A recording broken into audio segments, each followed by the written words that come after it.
Hello everyone, आज की video हम सॉल्व करेंगे हमारे सिंपल क्वेश्चन पेपर का क्वेश्चन नंबर 33। और इस पेपर का जो बाकी क्वेश्चन है उनके सॉल्यूशन आपको इसके सॉल्यूशन की प्लेलिस्ट में मिल जाएंगे। प्लेलिस्ट की लिंक मैंने डिस्क्रिप्शन में दे दी है, वहाँ पर जाकर आप इस पेपर का कंप्लीट सॉल्यूशन देख सकते हो। चलिए तो देखिए 33 में क्या दे रखा है। इसमें हमको दो पार्ट दे रखे हैं, ए और बी।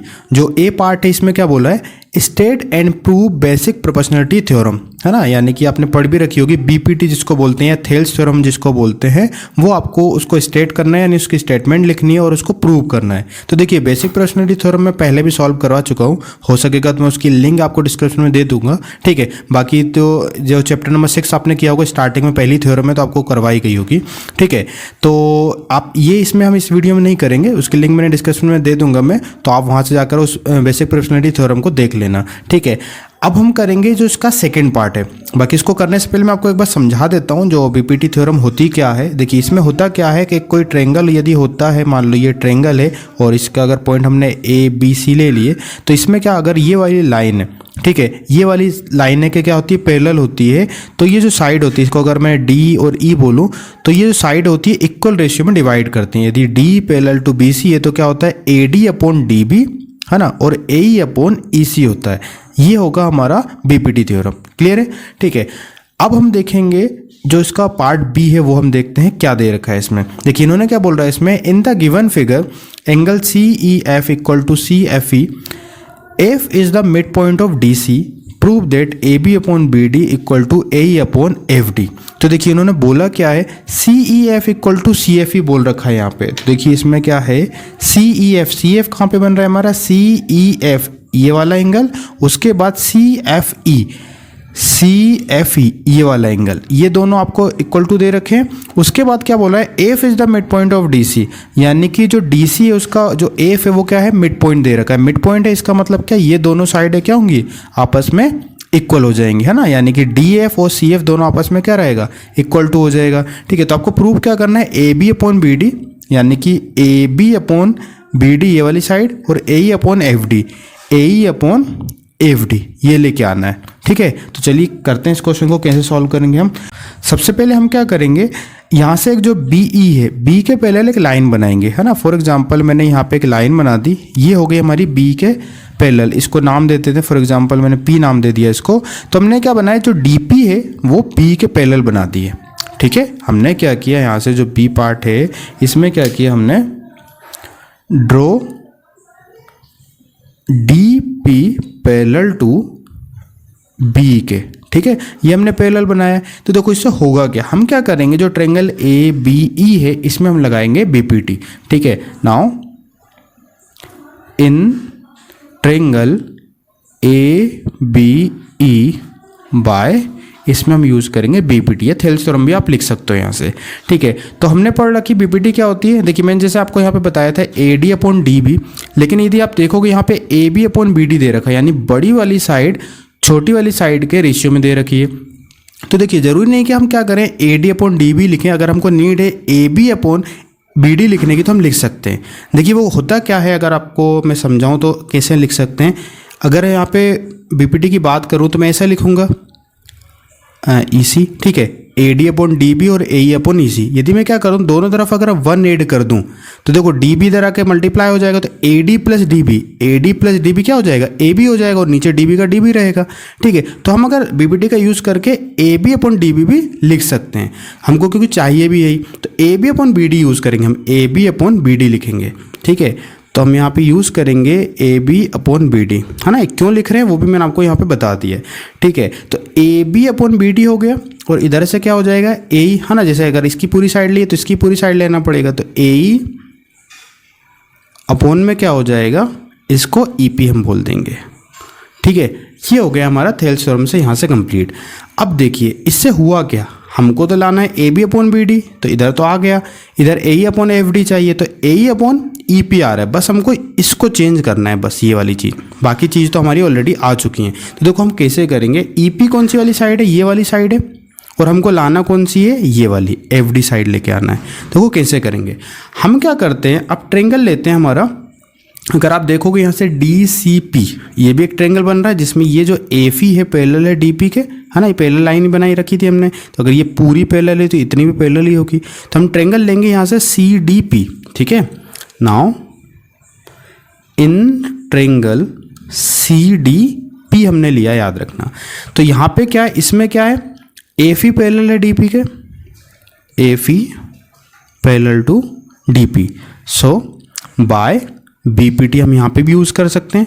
देखो अब BPT अगर हमने यहाँ से यूज़ किया तो देखो यहाँ से क्या हो जाएगा, हमको क्या मिलेगा यहाँ से CF, ये C और P यानी कि CE अपॉन यहाँ से हो जाएगा हमारा EP इक्वल टू, और यहाँ से क्या हो जाएगा हमारे पास, जैसे CE लिया हमने तो यहाँ से क्या हो जाएगा CF, तो CF हो जाएगा अपॉन DF, ठीक है, या FD हम लिख सकते हैं।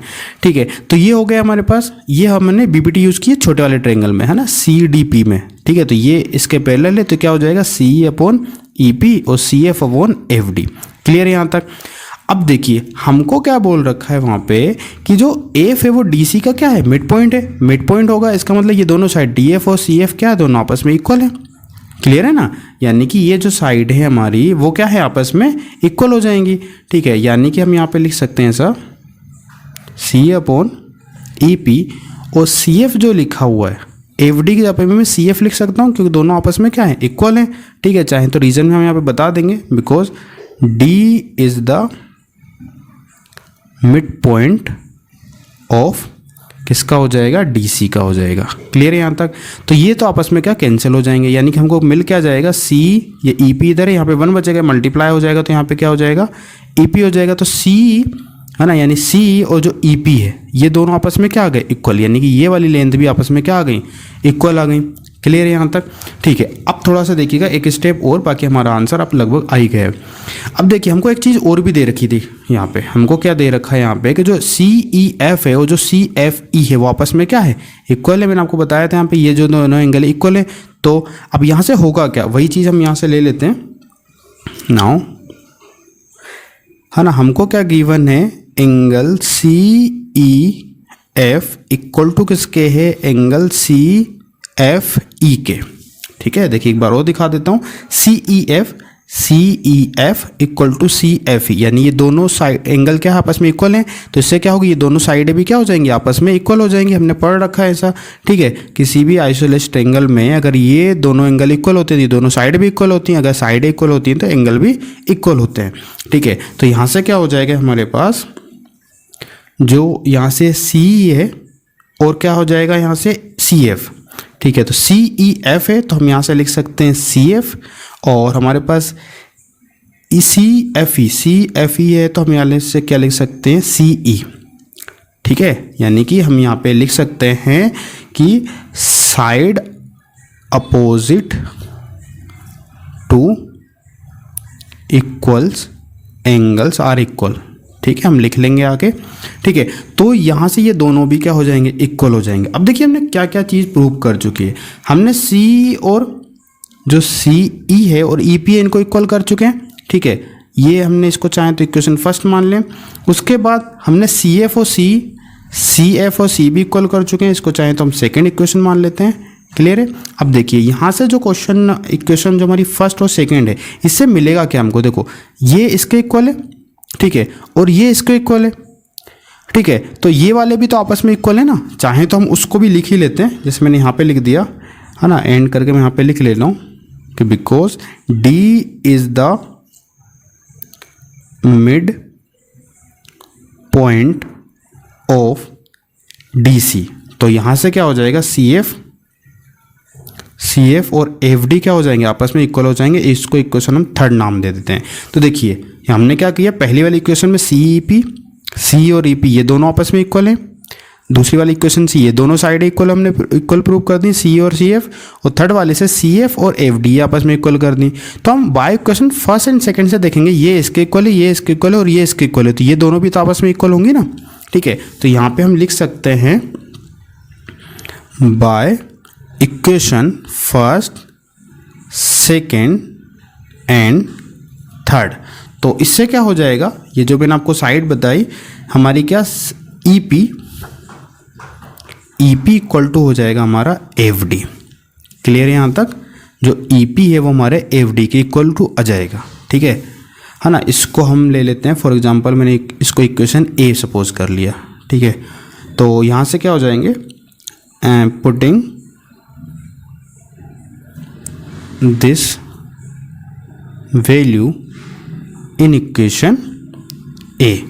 ठीक है, तो देखो मैंने क्या किया, जो ईपी था यहाँ पे जो हमको जो चीज़ लेके आनी थी, ईपी की जगह पे हम एफडी लिख सकते हैं क्योंकि हम आप प्रूव कर चुके हैं ऑलरेडी, ईपी और एफडी प्रूव कर चुके हैं। तो यहाँ से क्या हो जाएगा हमारे पास, A B upon B D equal to A E upon क्या हो जाएगा, ईपी की जगह हम क्या पुट कर लेंगे, एफडी। और यही हमको क्या करना था, प्रूव करना था इस क्वेश्चन में। देख लीजिए आप, है ना, A B upon B D और A E upon F D, यही हमको क्या करना था, प्रूव करना था। तो यहाँ पे आपका क्वेश्चन कंप्लीट प्रूव हो जाता है। क्लियर है? ठीक है, तो ये आपका कंप्लीट क्वेश्चन है। बाकी यदि इस क्वेश्चन में कोई भी डाउट है तो आप हमको कमेंट सेक्शन में भी पूछ सकते हो। क्लियर है? और बाकी इसका जो फर्स्ट पार्ट है उसकी वीडियो मैं बना चुका हूँ, जैसा कि मैंने आपको बताया था कि मैं डिस्क्रिप्शन में उसकी लिंक दे दूंगा, वहाँ से जाकर आप उस वीडियो को भी देख लेना। तो आज की इस वीडियो में इतना ही, मिलते हैं फिर नेक्स्ट वीडियो में। Thank you.